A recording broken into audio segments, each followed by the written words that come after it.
신약성경 로마서 5장 3절에서 6절까지 있는 말씀입니다. 제가 가진 성경책에는 신약에 245면에 있습니다. 신약성경 245페이지 로마서 5장 3절에서 6절까지 우리 찾으셔서 다 같이 한 음성으로 봉독합니다. 다만 이뿐 아니라 우리가 환난 중에도 즐거워하나니 이는 환난은 인내를, 인내는 연단을, 연단은 소망을 이루는 줄 알미로다. 소망이 우리를 부끄럽게 하지 아니함은 우리에게 주신 성령으로 말미암아 하나님의 사랑이 우리 마음에 부은 바 됨이니 우리가 아직 연약할 때에 기약대로 그리스도께서 경건하지 않은 자를 위하여 죽으셨도다. 아멘. 네, 저는 캐나다에 이민 와서 영주권도 받고 그리고 또 시민권도 받았습니다. 근데 사실 제가 제 스스로를 이렇게 들여다보면 아직 제가 완전한 캐네디언이 되지는 못한 것 같습니다. 얼마 전에 저희 투와슨 원주민 교회에서 그 교회 다니는 캐롤이라고 하는 성도분이 계셨습니다. 교통사고와 관련해서 감옥에 수감될 수밖에 없었습니다. 아주 오랜 동안 재판을 받았습니다만 이제 감옥에 수감되어 있습니다. 지금 에보스포드에 있는 감옥에 수감되어 있는 형편입니다.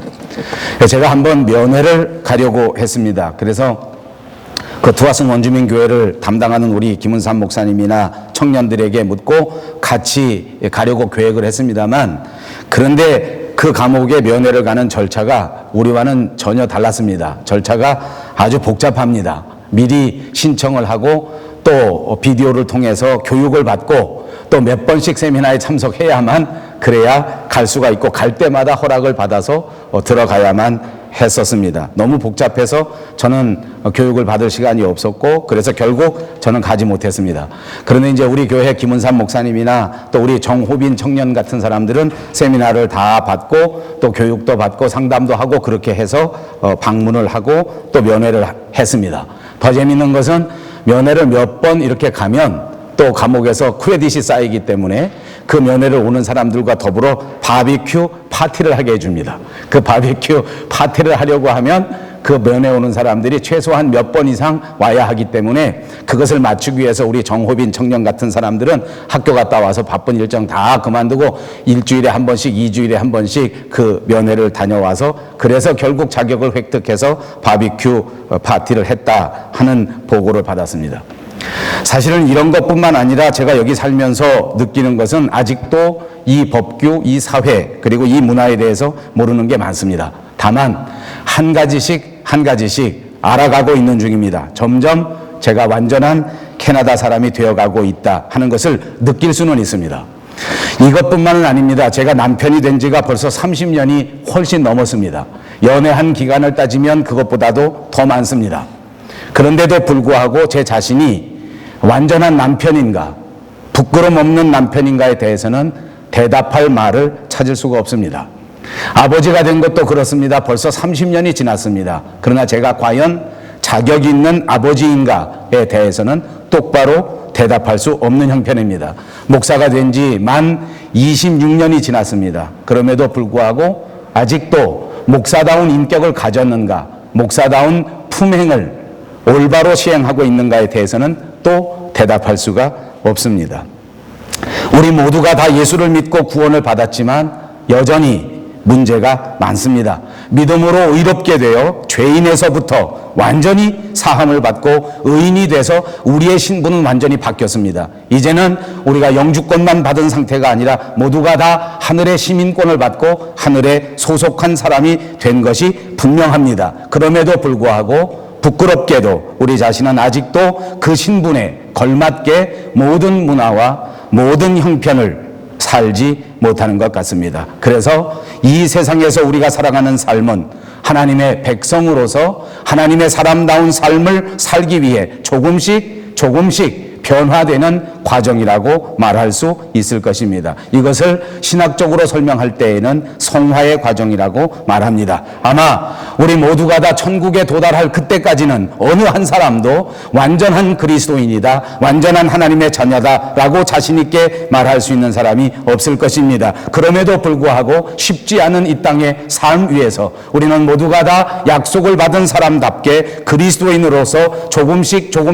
변화되면서 언젠가는 주님 앞에 완전한 그리스도인이 되어 하나님 앞에 칭찬받는 사람이 될 줄로 믿습니다. 이것이 또한 우리의 성화의 과정입니다. 우리가 예수를 믿으면서 세상 사람들과 적당히 타협하고 세상의 모든 문제들을 적당히 수용하면서 산다고 하면 사실은 문제가 없습니다. 아무 개념 없이 아무 생각 없이 그냥 밥 먹고 잠자고 산다고 하면 제가 말씀드린 모든 것들이 의미가 없습니다. 누구나 다 캐나다인이요, 누구나 다 남편이요, 누구나 다 아버지이기 때문입니다. 그러나 정말 참다운 사람이 되기 위한 고민 가운데에서 우리는 이 말을 하고 있는 것입니다. 그냥 살아서는 안 되기 때문입니다. 그냥 교회만 왔다 갔다 하는 교인이고 싶지 않기 때문입니다. 아무리 세상에 어려운 일이 닥친다고 할지라도, 세상이 아무리 우리를 미워한다고 할지라도, 세상에 어떠한 고난이 있다고 할지라도 예수님께서 우리에게 말씀하신 것처럼 너희가 환난을 당하나 담대하라 부탁하신 것처럼 우리가 세상에서 그리스도의 자녀답게 담대하게 살아야 하기 때문에, 그리고 하나님의 자녀로서 칭찬받는 사람으로 살아야 하기 때문에 이렇게 고민하는 것입니다. 옆 사람들과 인사합니다. 환난을 당하지만 담대하시기를 바랍니다. 그래가지고 담대해지겠습니까? 더 담대해지기는커녕 그냥 고난 속에 팍 파묻힐 것 같아요. 다시 한번 합니다. 고난을 당하지만 담대하시기를 바랍니다. 우리들 가운데 많은 사람들은 우리가 예수를 믿으면 아무 어려움이 없을 것이다 이렇게 말하는 사람들이 있습니다. 그러나 안타깝지만 그것은 복음이 아닙니다. 어떤 의미에서는 오히려 예수를 믿으면 믿기 전보다 더 어려운 일이 많이 일어날 수가 있습니다. 그래서 성경에 보니까 오히려 시험, 환난, 징계, 시련, 고난 이런 것들이 우리 신자의 삶에서 더 많이 일어날 수 있다는 것을 가르쳐 줍니다. 오늘 우리가 같이 봉독한 이 본문 3절과 4절에도 다만 이뿐 아니라 우리가 환난 중에도 즐거워하나니 이는 환난은 인내를, 인내는 연단은 소망을 이루는 줄 알미로다 라고 말씀했습니다. 우리 믿는 사람에게 약속된 소망이 이루어져 가기 위해서는 그 과정 속에 반드시 환난이 있을 것이라는 것을 말씀하는 것 아닙니까? 그리고 그 환난 가운데에서 우리는 인내해야 한다고 말씀하는 것입니다. 세상과 타협해서 적당히 그냥 물 흐르는 대로 사는 것이 아니라 세상과 전혀 다른 그리스도인답게 새로운 신분을 가진 사람답게 새로운 천국의 시민권을 소지한 백성답게 살려고 하면 이런 고난, 이런 시련, 이런 아픔이 우리 삶에서 찾아온다는 것입니다. 그리고 안타깝게도 많은 사람들이 세상에 사는 일상생활이 현실 문제가 너무 가깝게 다가오면, 다시 말해서 너무 절박하게 다가온다고 하면 누구든지 세상과 타협하고자 하는 마음이 들어오는 것입니다. 편안할 때는 그런 대로 믿음대로 살려고 결심합니다. 그러나 몸이 너무 아파지면 그러면 그냥 세상적인 방법을 동원하고 싶습니다. 그냥 평상시에 살 때에는 그저 하나님의 말씀대로 살려고 노력합니다. 그런데 너무너무 힘들어지고 너무너무 가난해지고 너무너무 마음이 아파지면 그러면 또 세상과 타협하고 싶습니다. 그냥 세상 사람들이 사는 방법대로 살면 안 되겠나? 그냥 세상 사람들이 걸어가는 그 방향으로 나도 따라서 걸어가면 좋지 않겠는가? 라고 유혹을 받게 된다는 말입니다. 여러분, 이럴 때마다 우리는 마음을 다시 한번 새롭게 해야 됩니다. 과연 나의 목표는 어떤 것인가? 과연 나의 삶의 목적은 어떤 것인가 하는 것을 다시 한번 분명하게 새롭게 해야 된단 말입니다. 우리는 구원받은 사람들입니다. 우리는 그리스도인입니다. 그리스도인이라고 하는 것은 마음속에 예수를 믿고 새로운 목표, 새로운 소망, 새로운 나라가 우리 인생 속에 생겼다는 것을 의미합니다. 이제는 세상 사람들처럼 그냥 살다가 그냥 없어지는 존재가 아니라 미래의 영광 가운데 다가올 하나님의 나라를 소유할 사람들이 되었다는 것입니다. 약속하신 그대로 다시 오실 예수 그리스도를 만나게 되면 그분과 더불어 약속의 나라에 들어가 살아야 할 사람들입니다. 이 현실이 우리의 삶의 전부가 아니라는 것을 분명히 눈을 뜨고 보았던 사람들이 저와 여러분인 줄로 믿습니다. 그러므로 우리는 다른 사람들과 삶의 목표가 다릅니다. 다른 사람들과는 삶을 살아가는 방법이 전혀 달라야 합니다. 우리는 오로지 영원한 천국 하나님의 나라를 바라보고 그 나라를 향하여 걸어가는 사람인 줄로 믿으시기를 바랍니다. 하나님의 나라를 향하여 바라보는 사람들이, 하나님의 나라를 기대하는 사람들이 세상 사람들과 똑같이 살 수는 없는 노릇입니다. 여러분, 다이아몬드는 정말 귀한 보석 아닙니까? 그리고 그 다이아몬드는 원석 그대로 있을 때는 결단코 그렇게 아름답지 않는 것입니다. 그래서 이 다이아몬드를 아름답게 만들기 위하여 반드시 다듬는 과정이 필요합니다. 연단의 강도에 따라서 이 다이아몬드의 질이 달라지는 것입니다. 어떻게 연단했느냐에 따라서 그 가치가 전혀 달라집니다. 성경에 나오는 모든 사람들을 보십시오. 하나님이 연단하십니다. 고난의 풀무에 넣습니다. 훈련의 풀무 속에서 찌꺼기를 다 제거하고 나쁜 것들을 다 없애버리고 드디어 하나님의 사람답게, 드디어 하나님이 세우신 지도자답게 빚으시는 것입니다.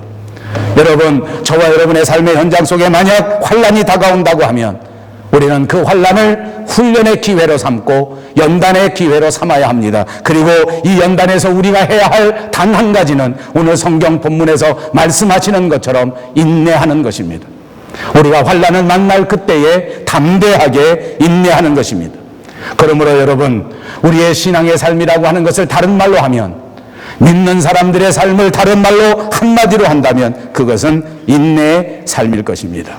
그렇습니다. 우리는 분명히 구원받은 사람입니다. 이미 확실한 구원을 받았습니다. 그런데 우리는 지금 성화의 단계에 들어서 있는 것입니다. 더 아름답게, 더 가치 있는 보석으로 지금 풀무질의 그 단계에 들어서 있는 것입니다. 하나님의 약속이 이루어지기 위해서 우리는 누구든지 이렇게 연단을 받을 것인데, 그러므로 우리는 누구든지 이런 환난을 만나게 될 것인데, 그때 필요한 것이 인내라는 것을 가르쳐 주는 것입니다. 그리고 그 인내는 반드시 여러분이 감당해야 합니다. 어느 누구도 이 인내를 대신해 줄 수 없습니다.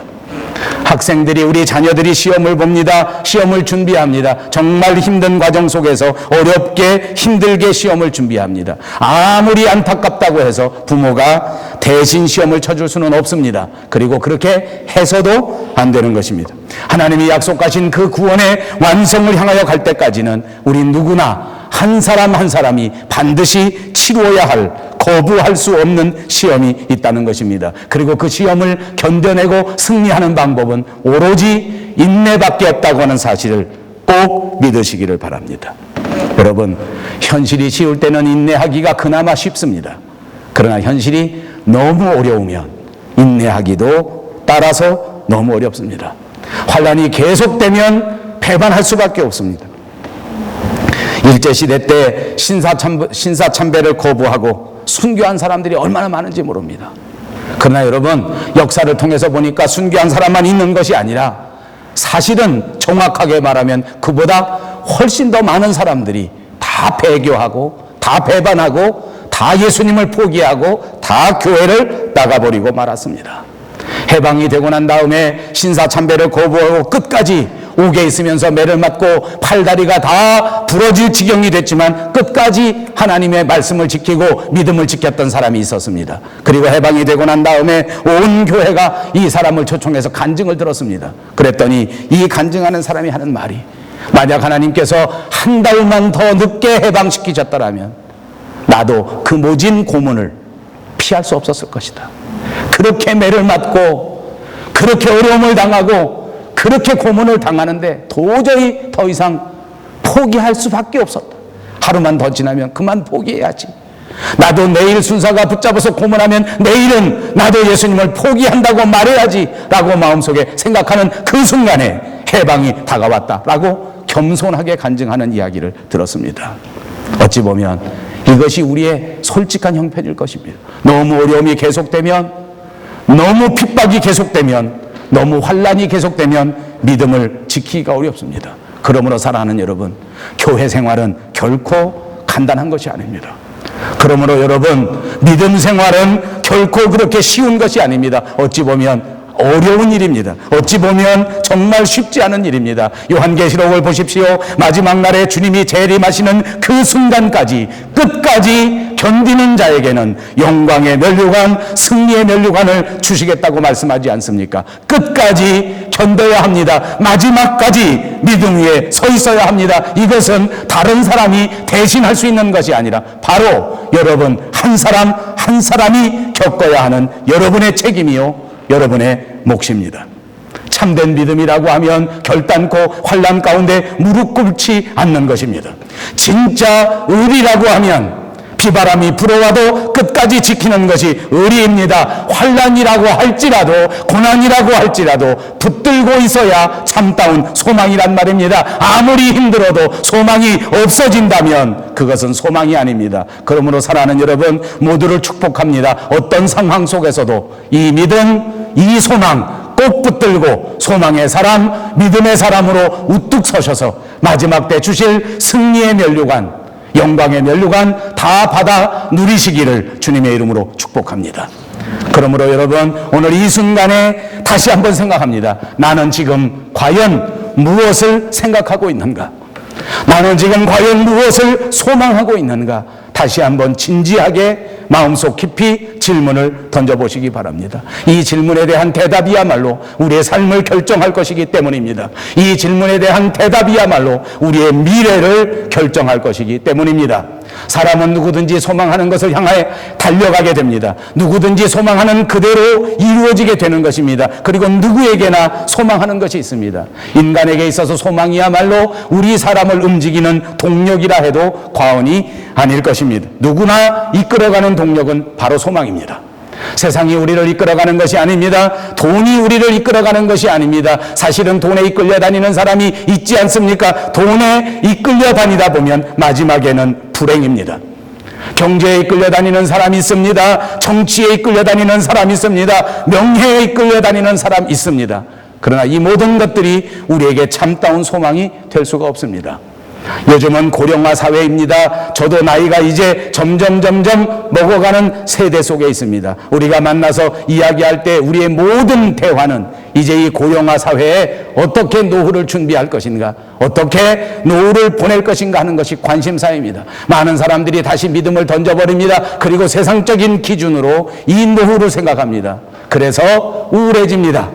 세상이 점점 오래 살기는 사는데 소망이 없어졌습니다. 사람의 마음속에 소망이 잘못된 것이기 때문입니다. 그래서 모두가 다 얼굴이 어두워집니다. 그러나 여러분, 다시 생각해 보십시오. 진짜 본질적인 소망이 없기 때문입니다. 여러분, 소망이라는 것이 뭔지 압니까? 당장은 힘들어도, 당장은 어렵다고 해도 미래에 확실한 약속이 있다고 하면 얼굴이 어두워질 수가 없습니다. 분명한 소망이 있다고 하면 우리는 얼마든지 참아낼 수 있지 않습니까? 그러므로 여러분, 잃어버린 여러분의 소망을 다시 찾으십시오. 잃어버린 여러분의 꿈을 다시 회복하십시오. 그 꿈이야말로 여러분을 다시 춤추게 만들어 줄 줄로 믿습니다. 바울은 오늘 우리에게 정말 반가운 말씀을 전해줍니다. 소망이 우리를 부끄럽게 하지 않으며, 우리를 부끄럽게 하지 않을 소망이 있다는 것을 말합니다. 소망이야말로 우리의 보장입니다. 우리를 부끄럽게 하지 않는다는 것입니다. 우리를 영광스럽게 한다는 것입니다. 우리에게 정말 진정한 보람을 준다는 것입니다. 그 소망을 회복하라는 것입니다. 그 소망을 바라보라는 것입니다. 그 소망에 집중하라고 말씀하는 것입니다. 사랑하는 여러분, 우리의 신앙생활에 이 소망에 집중하지 않기 때문에 우리는 신앙생활을 잘 하다가도 갑자기 하늘에 붕 뜨는 것 같은 그런 체험을 하게 되는 것입니다. 소망을 잃어버리기 때문에 목표가 없어집니다. 목표가 없어지면 즉시 세상에 설 자리가 없는 것입니다. 그러니까 불안해집니다. 앉을 자리가 없다고 생각하기 때문에 얼굴이 어두워지는 것입니다. 그래서 바울은 우리에게 말합니다. 어떤 상황 속에서도 소망이 우리를 부끄럽게 하지 않을 것이므로 반드시 믿고 흔들리지 말라고 말씀하고 있는 것입니다. 십자가를 믿으면 흔들리지 않을 수 있습니다. 예수님을 믿으면 흔들리지 않습니다. 사랑하는 여러분, 예수님을 더 굳게 믿으시고 어떠한 환난 속에서도 흔들리지 마시기를 주님의 이름으로 축복합니다. 오늘 바울이 우리에게 축복하지 않습니까? 믿음으로 살아갈 때 힘든 일이 닥칠 수 있지만 염려하지 말라. 성령이 우리 마음에 하나님의 사랑을 넘치도록 부어 주실 것이다. 넘치도록 부어 주실 것이다. 하나님이 하나님의 사랑을 우리 마음속에 부어 주실 것입니다. 오늘 이 시간 예배하는 여러분들의 마음속에 충만하게 부어 주실 줄로 믿습니다. 이 사랑을 받으시고 더더욱 굳게 믿음 위에 서시기를 바랍니다. 그러므로 여러분, 저와 여러분은 오늘 이 시간에 다시 한번 우리의 목표를 새롭게 하고 분명히 합니다. 왜 하나님이 나를 붙잡으셨는가? 왜 하나님이 나를 구원하셨는가? 왜 하나님이 나를 일으키셨는가? 하나님은 하나님의 일을 감당하라고 우리를 부르신 것입니다. 하나님 앞에서 분명히 서라고 똑바로 하나님의 나라를 바라보라고 우리를 붙드신 것이요, 우리에게 은혜 주신 것이요, 우리를 도와주시는 것입니다. 그렇습니다. 우리가 추구하는 것은 세상이 아니란 말입니다. 우리가 바라보는 것은 물질이 아니란 말입니다. 우리가 소망하는 것은 세상의 영광이 아닌 것입니다. 우리는 하나님의 나라를 정조준하고 십자가를 바라보고 그 십자가를 바라보아야만 하는 사람들이란 말입니다. 여러분, 세상이 아무리 그럴싸하게 보인다고 할지라도, 세상이 아무리 멋있게 보인다고 할지라도 그것은 그냥 지나가는 것입니다. 아무리 멋있게 보여도 모두가 다 한시적입니다. 모두가 다 허약합니다. 세상의 행복이라고 하는 것은 언제든지 불행으로 바뀔 수 있는 것입니다. 아무리 좋은 것이라고 생각할지라도 그것이 시간이 지나면 탄식으로 변하는 것입니다. 아무리 귀한 것이라고 생각해도 시간 지나면 다 망가집니다. 다 깨져버립니다. 아무것도 아닙니다. 여러분, 새 집을 만나 새 집에 이사 가면 얼마나 좋습니까? 그러나 6개월, 1년 살아보십시오. 새 집이 점점 깨집니다. 어느 한 집도 그대로 남아있는 집이 없지 않습니까? 아무리 좋은 차를 삽니다. 처음에는 차를 사서 얼마나 좋은지 아침 저녁으로 씻고 닦고 조이고 기름치고 별짓 다 합니다. 그러나 6개월 타고 1년 타면 발길을 뻥뻥 차고 다닙니다. 아무리 좋은 물건도 세월 지나가면 변합니다. 아무리 하늘을 찌를 것 같은 건강도 세월 지나서 나이 먹으면 쇠할 수밖에 없는 것입니다. 결혼 마찬가지입니다. 결혼만 하면 온 세상을 다 얻은 것 같고, 결혼만 하면 더 이상 원할 것이 하나도 없을 것 같이 생각하지만 결혼식 날만 좋습니다. 신혼여행 갔다 온 다음에 웃은 분들은 다 체험이 있는 사람들입니다. 이럴 땐 웃지 말고 속으로 웃으시기 바랍니다. 너무 드러나니까 겉으로 웃지 마. 나는 우리 엄마 없으니까 얼마든지 웃어도 됩니다. 여러분은 조심하시길 바랍니다. 여러분, 파티에 가서 맛있는 거 마음껏 먹습니다. 오늘 먹어 이 산의 진미 음식을 먹으니까 난 더 이상 부러울 것이 없다. 여러분, 그 다음날 아침엔 어떤지 압니까? 어저께 먹은 것 때문에 더 배가 고픕니다. 세상의 즐거움, 세상의 행복은 다 그런 것입니다. 이 세상에는 영원한 행복이 없다는 말씀입니다. 하나님이 약속하신 소망을 붙들고 하나님의 약속을 붙잡고 사는 인생, 그것이 영원한 소망입니다. 여러분, 제가 이렇게 설교하면 세상 사람들은 우리를 비웃을지도 모릅니다. 아니, 어쩌면 비웃는 것이 당연합니다. 도대체 세상에서 태어났으면 잘 먹고 잘 사는 것을 소망해야지, 잠깐이라고 할지라도 영광을 누리는 것을 소망해야지, 짧고 굵게 살아야지, 도대체 무슨 십자가를 바라본단 말인가? 무슨 영원한 것을 바라본단 말인가? 있을지 없을지도 모르는 하나님의 나라를 보고 산단 말인가? 라고 저를 비웃을지도 모릅니다. 여러분, 솔직히 말하면 이 우리들의 마음 속에도 이런 비웃음이 생겨질 때가 있습니다. 이렇게 설교하는 제 자신의 마음 속에도 때로는 제가 헛되게 사는 것이 아닌가 라는 생각이 들 때가 있습니다. 그래서 바울은 우리에게 말합니다. 아니다. 그 소망이 부끄럽게 하지 않을 날이 반드시 온다. 이것이 오늘 본문입니다. 우리가 붙잡은 이 소망, 우리가 바라는 이 예수 그리스도, 이 하나님의 나라 반드시 온다. 꼭 온다. 여러분 믿습니까? 여러분 믿어집니까? 이 소망이 결코 여러분의 삶을 부끄럽게 하지를 않을 날이 분명히 올 것입니다. 여러분, 예수를 믿으면서 특별히 이 삶 속에 어려운 순간을 경험하고 있는 분이 우리들 가운데 계십니까? 삶 속에 왜 그런지 모르는 고난이 계속해서 다가오는 그런 형편 속에 있는 분들 혹시 계십니까? 이 세상에서는 정말 내가 한계다, 더 이상 어떻게 해볼 수가 없다, 아무 소망이 없다라고 자포자기한 분 혹시 우리 가운데 계십니까?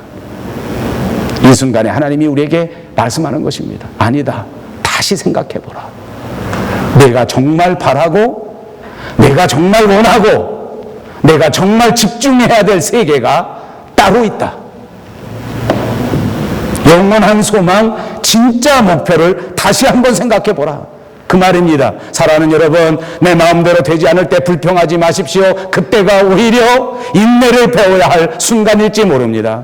망가지고 깨지고 어려움이 계속된다고 하면 그때도 좌절하지 마십시오. 이 시간에 하나님이 필요하신 그대로 나를 만드시는 시간일지도 모르는 것입니다. 하나님의 계획입니다. 하나님의 훈련입니다. 우리는 이 세상이 목적이 아니고 우리는 이 세상이 전부 다가 아니라는 것을 하나님이 확인시켜 주는 것입니다. 만약 이 세상 모두가 내가 원하는 대로 돌아가고 있다면 여러분 조심하시기 바랍니다. 더 좋은 것을 놓칠지도 모르기 때문입니다. 오히려 이 세상이 내가 원하는 대로 돌아가지 않는다고 할지라도 담대하십시오. 그때는 하나님과 더 가까이 할 수 있는 소망이 있는 것입니다. 저는 2주 동안 제 아내가 한국에 가 있는 동안 얼마나 불편한지 모릅니다. 먹을 것도 불편하고 잠자는 것도 불편하고 사는 것도 다 불편합니다. 오늘 아침 교회 오는데 제 아내가 없으니까 얼마나 불편한지요. 옆에 앉아 있어야 제가 오면서 막 쫑알쫑알쫑알 뭐 떠들고 막 얘기하고 오늘 교회 가면 어떨까, 밥은 어떤 걸 쓸까, 오늘 장로님 밥 뭐 했을까, 맛있을까 없을까 막 이렇게 하고 와야 힘이 나고 오는데 옆에 아무도 없으니까 말도 못하고 그냥 얼마나 침울한지. 오면서 걱정스러워. 오늘 주일에 어떡하나, 우리 이길자 집사님은 연락했을라나 안 했을래나, 어떡할까, 끝나면 갈까, 내일 갈까, 어떡할까 막 생각하다 보니까 머리가 띵하고 아픈 거예요.